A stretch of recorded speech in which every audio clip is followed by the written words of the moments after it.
Welcome to Alicante, I'm Dave and I'm here for a launch. The new Colnago V4RS.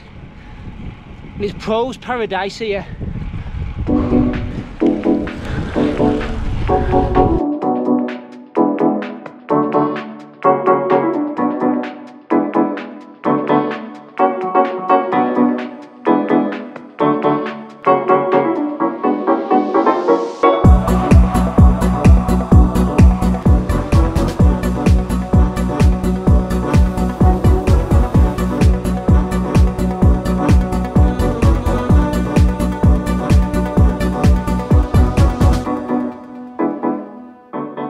Alright then, let's delve into what is new with the all-new V4RS, because, well, it looks like Colnago have definitely gone back to the drawing board with this one, even though it does resemble the V3RS in many ways.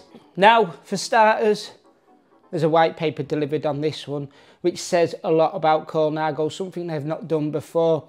That white paper delves into how more aero it is, how stiffer it is, the job lot, the normal stuff that you expect from more tech-heavy companies. So it definitely shows that they've thrown a lot of R&D into this bike. Now, last year the bike was used under the Prototipio name, had 5 different versions made of it, 5 different layups, and this is the final outcome, the chosen one. They wouldn't say who got the final choice, but I think we can guess who it was. Let's start with the price because, well, it's pretty hefty. It comes in over 15 grand for the Pro build, and the frame set comes in at over 5 grand as well. It sounds a lot of money, and it is, but unfortunately, it's what the market is asking for at the moment. It goes up against every other big bike out there. Crazy, I know. So what does that get you? Well, for starters, it is a frame, fork and cockpit that you are buying, not just the frame and forks. Like many other bikes out there at the moment, it's been built as one unit. That whole setup comes in at about 45 grams lighter than the previous model, but it's been improved upon in other ways. It is considerably more aero with their top-notch build, shall we call it. Over last year's top-notch build, they claim it's about 20 watts faster. And yes, that data is not just from Colnago, but also from the team. They've used 2 separate wind tunnels. They've got one in Italy that Colnago use, and one in Silverstone that the team prefer to use. So it's nice to see that they're backing up their data. It's also stiffer, especially on the front end, we're told. It is also a little bit more comfortable. How you do that, I don't know, but we'll find out when we get out on the road. If you're looking for a cheaper model with a lesser carbon quality, forget it. There is only the one build, but it does come in 7 sizes. And while we're talking about sizes, I'll flash up the geometry here for you.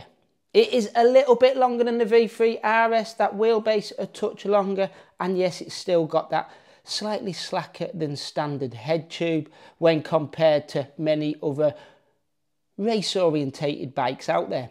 Fully integrated cables, of course, is expected in this day and age. Luckily, they've got rid of that D-shaped steerer and managed to fit not just a bigger diameter steerer tube in there, but also slim down the head tube to make it a little bit more aero up front.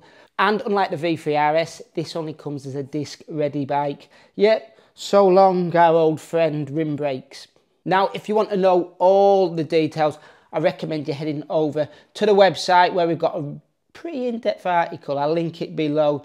The big question is, do all the changes on the new V4RS make for a better bike over the V3RS? Well, luckily, I got my hands on one here in Alicante and got out with the UAE team, or more specifically, watched the UAE team shoot past me.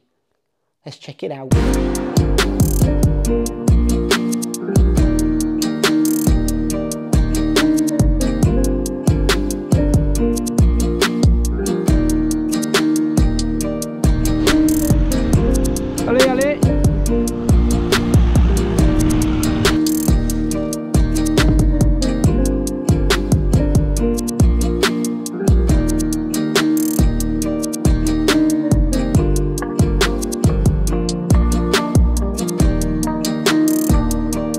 So that's the climb for today. That's where we're testing the bike.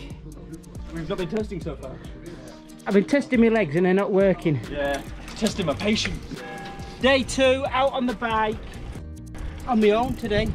Well, apart from my kind guide, but that's purely because I dropped the lads, dropped the UAE team. So let's see what day 2 brings, because I have changed bikes. I am now with the new one-piece bar and stem. Yesterday I was using the two-piece bit. Francis Azure taking it easy, downhill. They don't have any spills, anybody in hospital before the season gets underway in about what, 3 weeks, 4 weeks? Pros up. All right lads, go! Got to make it look good. It is cyclist paradise here, and there's everybody here, and I mean everybody. We just had coffee, this has just passed us.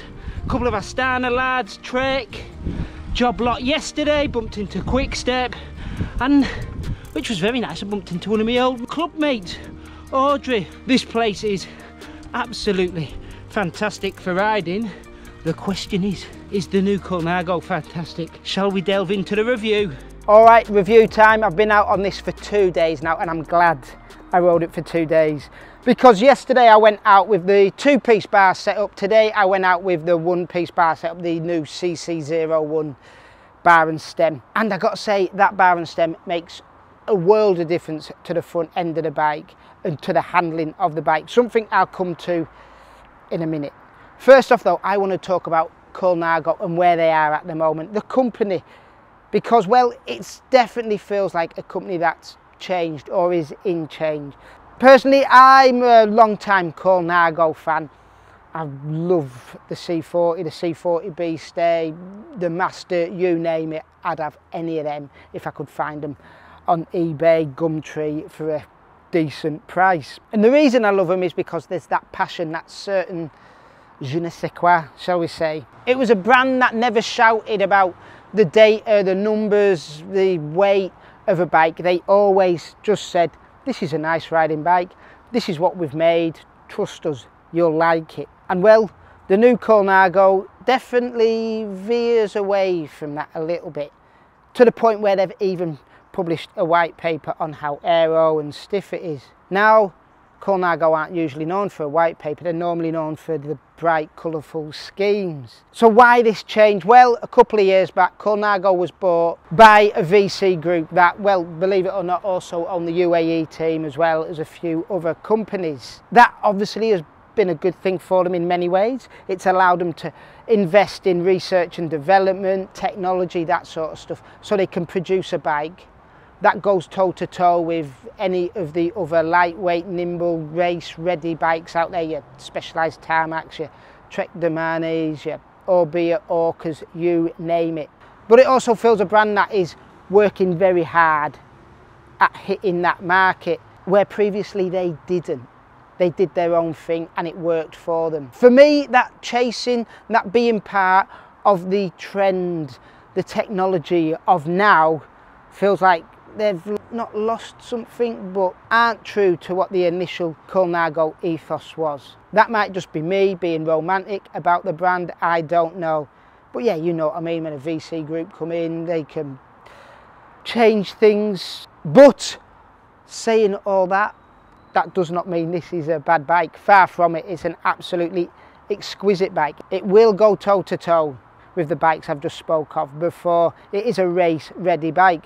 Hell, it's already got something like 20 odd wins under its belt under Prototipio name last year. So it is a very well performing bike, and it should be for what, 15 grand for the fancy build and 5 grand for the frame set. It's light, yes. It's stiff, yes. Not too stiff, so it's still comfortable. You know, it's ticking off all the usual bits and pieces that you expect in a high-end race bike. What it is though, for me though, is probably a little bit too slack on the front end. I like a nimble bike for racing on. That's a personal preference. So this thing isn't exactly nimble, it sits on the road lovely. But you try and veer off a line on a dime, and well, it's not as quick as other bikes. But that is kind of classic Colnago. They've always had a little bit slacker head tube than others. Planted is definitely one word I'd use for this bike. When you jump out of the saddle, put a bit of power down and try to sprint. It has none of that jumpiness on the front end. It feels like it's very well balanced. It sits under you. It's not the snappiest, but yes, it's well balanced. Climbing prowess, well, we've seen it already at the Tour, haven't we? And I got to say, even with my spindly little legs and poor form, yesterday when we hit the big climbs around here, it made me want to go as hard as I possibly could. It is a bike for climbing. You can sit there day in, day out, doing the big mountains on there. It is not going to hold you back. You can definitely see who's had the influence on the final design of it, that's for sure. All in all, I've got to say, it is a very nice bike. I do think it is missing that certain Colnago charm, but they're clearly going down a different route with this one. If you want the charm, I suppose you've got to look at the C68. This is a race-ready machine. Oh yes, though it's not so nimble and does have that longer wheelbase, the one upside of that is there's zero toe overlap, so you can pretty much pedal into most corners without worry. There we have it then, people. My first ride review, and please keep in mind it is a first ride review. I'm sure my opinions would change if I got to spend weeks and weeks on it. Let us know what you think in the comments below. Give us a like, give us a subscribe, you know, the usual. And as always, people, thanks for watching and enjoy your riding.